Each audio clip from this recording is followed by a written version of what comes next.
TVI செய்திகள் டொரண்டோவிலிருந்து VN Mathiyazhagan. வணக்கம். இலங்கை இராணுவத்தினர் கைகள் மற்றும் கண்கள் கட்டப்பட்ட கைதிகளை சுட்டுக் கொல்வதை எடுத்துக்காட்டும் வீடியோ ஒளிப்பதிவு காட்சிகள் நம்பகரமானவை அல்ல என்று இலங்கை இராணுவ தளபதி தெரிவித்துள்ளார்.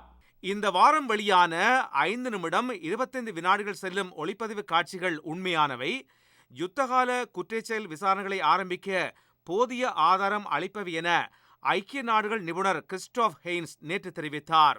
இராணுவ தளபதி லெப்டினன்ட் ஜெனரல் ஜகத் ஜெயசூரிய இன்று செய்தியாளர்களை சந்தித்த போது இந்த வீடியோ ஒளிப்பதிவு காட்சிகளில் தெளிவான விவரங்கள் இல்லை என சொன்னார்.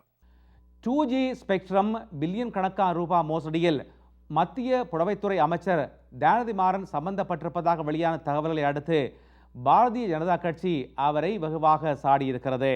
கட்சியின் பேச்சாளரான ரவிசங்கர் பிரசாத் உத்தரப்பிரதேசின் லக்னோ நகரில் வைத்து செய்தியாளர்களை இன்று சந்தித்த போது மாறன் குடும்பத்தினருக்கு சொந்தமான சன் டிவி நிறுவனம் மலேசியாவின் மேக்சிஸ் நிறுவனத்திற்கு ஏர்செல் தொலைத்தொடர்பு நிறுவன பங்குகளை விற்றதனால் நன்மைகள் அடைந்ததாக சுட்டிக்காட்டினார்.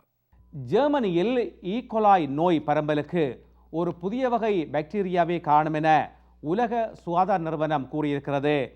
இரத்த சுற்றோட்டம், சிறுநீரகம் என்பவற்றை வெகுவாக பாதித்து உயிரிழப்பை ஏற்படுத்தும் ஒரு கொடிய நோயை புதிய வகை பாக்டீரியா தோற்றுவிக்கிறது. வெள்ளரி இனமான கியூக்கம்பர் மூலம் பரவி வருகின்ற பாக்டீரியாக்களுக்கு எப்போது முடிவு வரும் என்பது தெரியவில்லை. அதற்கு நீண்ட நாள் எடுக்கலாம் என விஞ்ஞானிகள் தெரிவித்துள்ளமை உலக நாடுகளை அதிர்ச்சியில் ஆழ்த்தியிருக்கிறது. ஜெர்மனியில் 1500 பேர் பாதிக்கப்பட்டுள்ளார்கள். 16 பேர் உயிரிழந்தனர். ஸ்வீடனிலும் உயிரிழப்பு நேர்ந்துள்ளது. விரிவான செய்திகள் டிவிஐயின் செய்தி அறிக்கையிலே இடம்பெறும்.